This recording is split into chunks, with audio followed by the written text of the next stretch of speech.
My usual advice is to buy the best watercolour materials that you can afford, but when I saw 6 metallic watercolour paints for only £1, I couldn't resist it, and I thought, do you know what, I'm going to have to give those a go and see what they're like. So please join me, and I'm going to swatch them out, see what they're like on white and black paper, and then just do a quick little painting to see what they're like in reality. And just to give you a spoiler, they're not bad. My name's Liz Chatterton. I'm a watercolour artist based in Berkshire, and every week I bring you a tip, trick or technique that I wish I'd known about ages ago.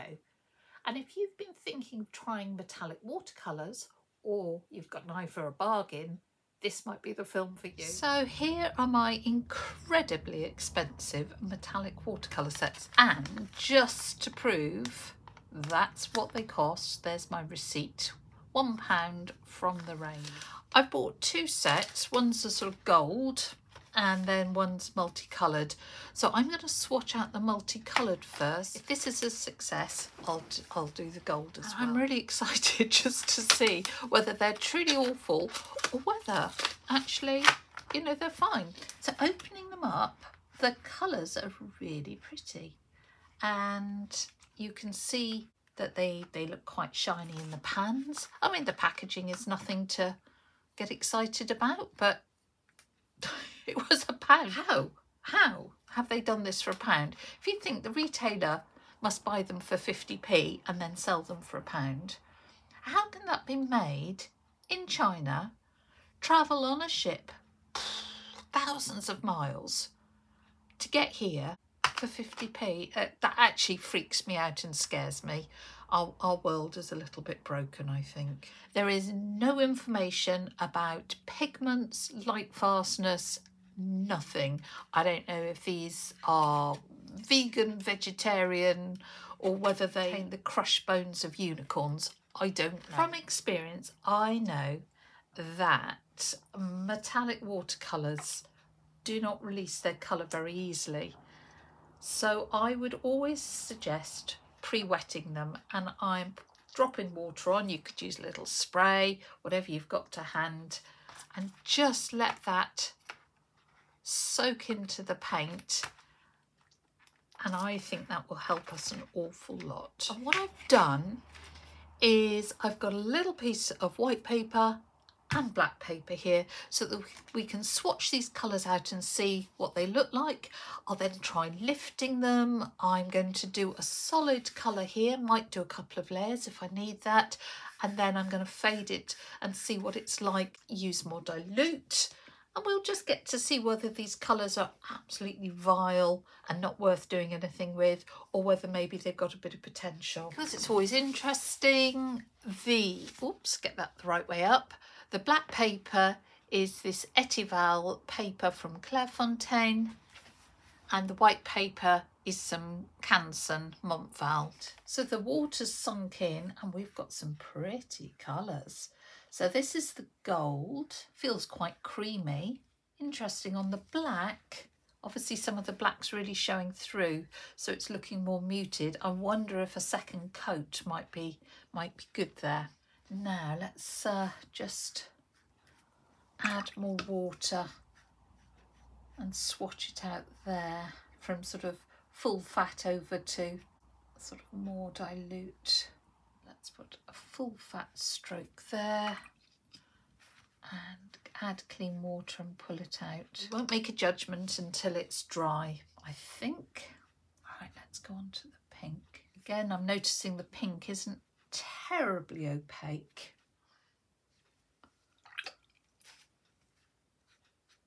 Just pull that out. Purple's a pretty colour.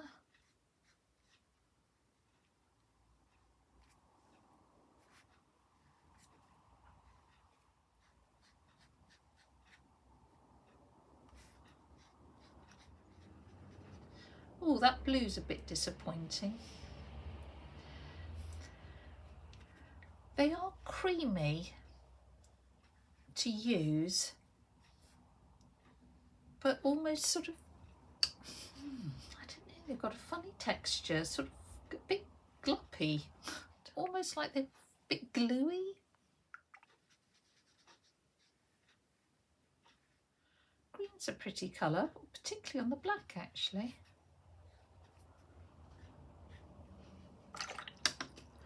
Quite muted, which is probably no bad thing.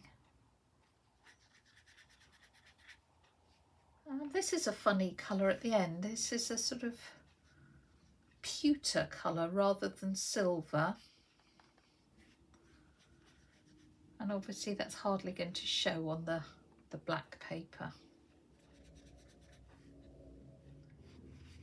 Right, I'm going to let those dry and then we're going to look at them and see what we reckon. I thought if I got a torch and shone them like this, you might see how reflective they are. So actually on the black paper, really not bad. Even the pewter colour is not bad.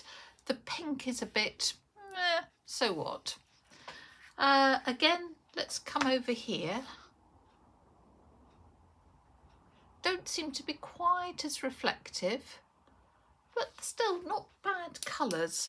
So what I'm going to do, put a second layer on to see what difference that makes. So if I just put a second layer over half, hope particularly on the pink. Just see whether that shows up. My impression is that it will be very hard to get a smooth wash with these. Can you see on the blue that it's particularly stripy? Now I've added loads of water to these pans. I would want those to dry off fully before I put them away. Okay, while that dries, let's look at lifting. So to lift, I've just got this little sort of short flat brush, making sure it's clean.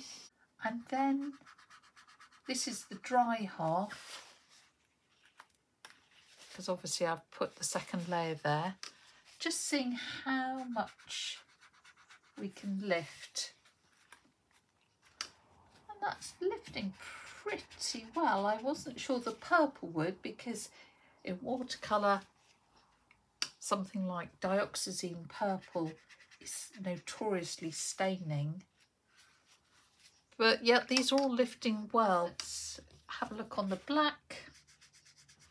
Actually, one thing that would be really good to do just before we do let this dry and have a proper look is look at the layering.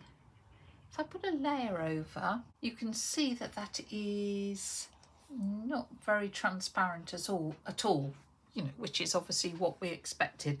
But I would like to see how much of the underlying colour actually shows through.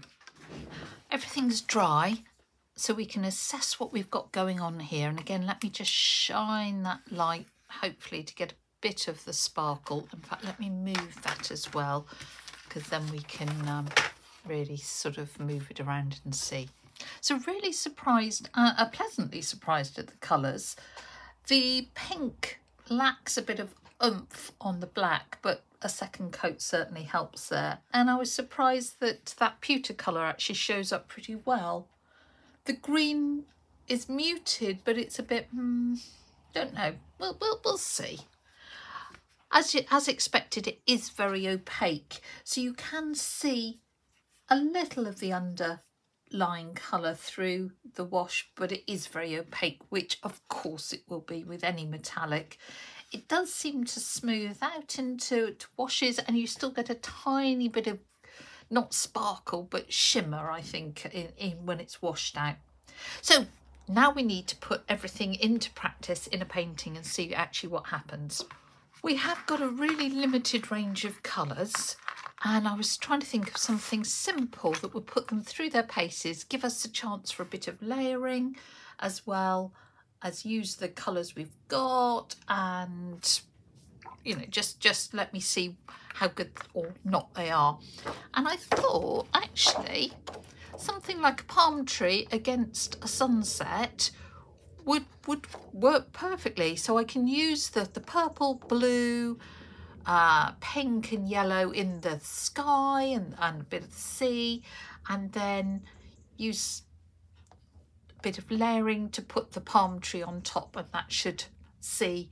We'll need to blend in the sky, so I'll see the blendability.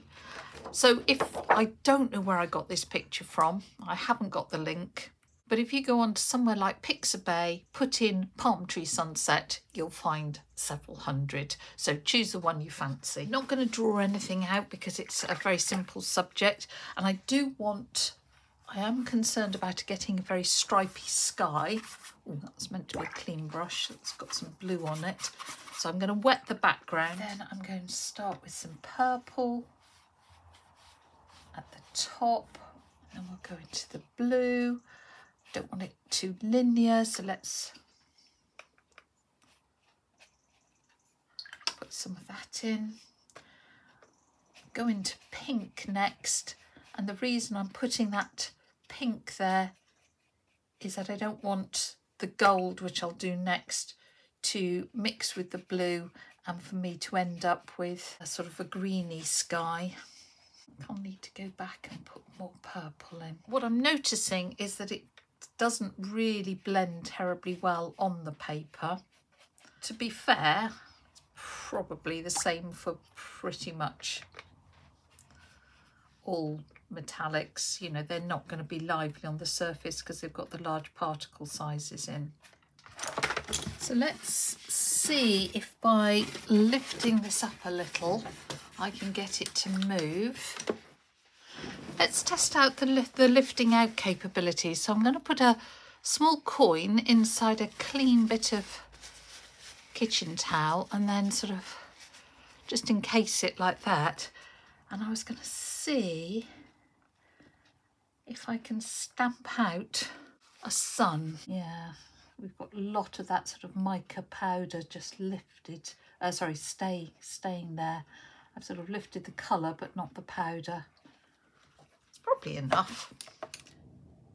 So I'm just going to touch up a bit more gold round it. Maybe just come down into what's the sea area and put in some sort of ripples, and just while it's wet. Right, we'll let that dry and then we'll come on to the island and the palm tree. And actually I have got a little bit of movement in those clouds. Start by putting in my sort of land here. And just put in, gosh, well, it's no more than that. It's just a bit of distant sort of island or whatever it is. The question is, the temptation will be to do the palm tree in the black, but I think that will be the wrong thing to do. I think it'd be nice to actually do the silhouette using quite a few of the colours that I've got in the rest of it. So I'll use some of this black, but I will use, shall I be brave? I'm going to use some purple. So this is going to be the trunk up here. And I'm going to mix some of these colours into the trunk. Make sure some of those colours just mix in. And as long as I get the tonal contrast enough, it will still look like a silhouette. And I'm hoping they will move enough to blend with each other. We shall see.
Rightio, that's dried. So let's have a look-see. I think it needs to be darker in the centre, or my alternative is that if I can't go darker, I'll go lighter and put highlights elsewhere that in contrast will make it seem that some bits are a bit darker. So I'm just going to put some little gold highlights on the stem. That's not a stem, it's a trunk. Actually putting a few layers on is quite nice because it sort of gives a bit more depth to it. Take that off. I am peeling this off carefully because this Canson paper is not the best quality and I think would be very prone to ripping, but so far so good. Again, let me just do my little torch thing there. So the gold particularly shows up as lovely highlights, I think. For the version on black, I'm going to try something that I've not done before actually, and which will be using masking fluid on the black paper. I've got Pabio drawing gum, which is, I find, the least aggressive of the masking fluids. I'm going to use one of these silicone wedges. You must never, never, never use your decent brushes. I'm also going to try a little cocktail stick for pulling out some little fronds. I've drawn a sort of rough outline just with a white watercolour pencil, and I'm going to put the fronds in. I'm going to let it dry fully and then we can paint on top and see what happens with all that glittery paint on top.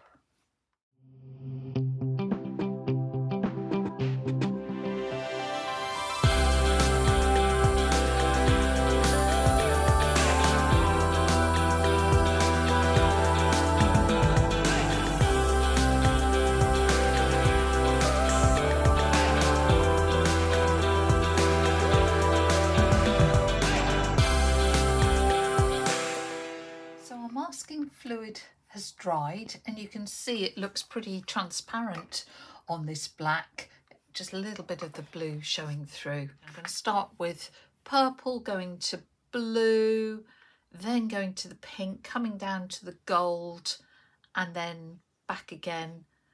I'm going to put in a little bit of distant land and then take off the masking fluid and maybe add a few little gold highlights to the fronds or something like that. I'm not sure that I'm going to be able to achieve any sort of smooth blend, but hey, let's try. So I thought I'd start with that purple up the top and then the blue.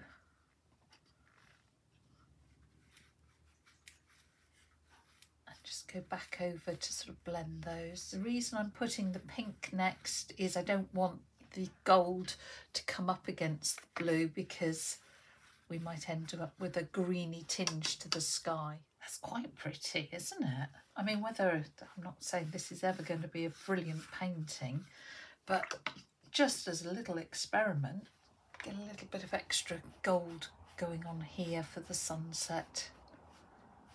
Make sure that's nice and strong. The pink we saw from the swatch is probably the least strong, so might drop in some extra there. Drop, well, that might be nice, into the wet area. What would happen if I put some gold down the front? Okay, this layer is pretty much dried, and I don't think I need to strengthen that. I thought I was going to have to, but I think that's got actually lovely strength to it. So what I'm going to do is use some of that pewtery colour just to sort out the sort of island shape, because my lifting out wasn't terribly successful. Maybe just strengthen a little bit of a glow at the horizon. Now we need to remove the masking fluid, and you do that simply by rubbing it gently. You could use an eraser if you don't like the feel of it. do it gently just in case the paper tears, because this is not the best quality paper in the world. You'll find that cotton paper doesn't tear as easily. You know, just go careful, don't be too gung-ho.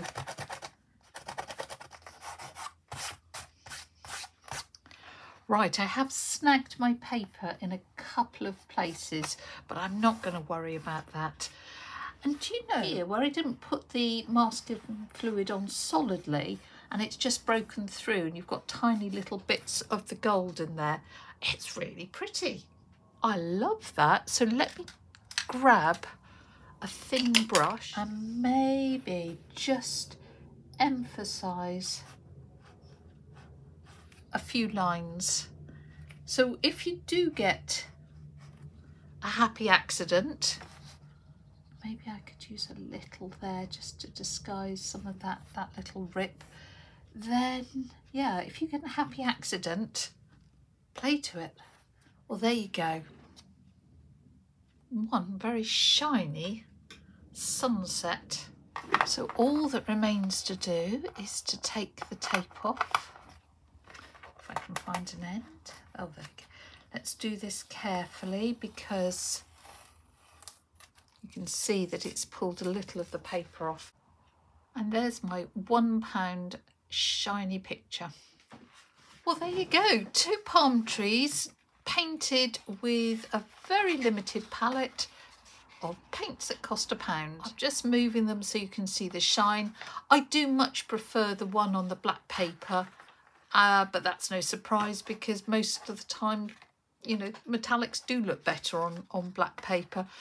But I think those are a load of fun actually, and what I can imagine them using them for, I wouldn't do a whole painting just using metallic paints like this, but I think I would use my ordinary watercolours that would have a lot more movement and then maybe drop these into washes. So if I was doing, I don't know, Northern Lights sort of painting and I wanted some glow and sparkle, I might have lots of Prussian blue and then drop the colours in.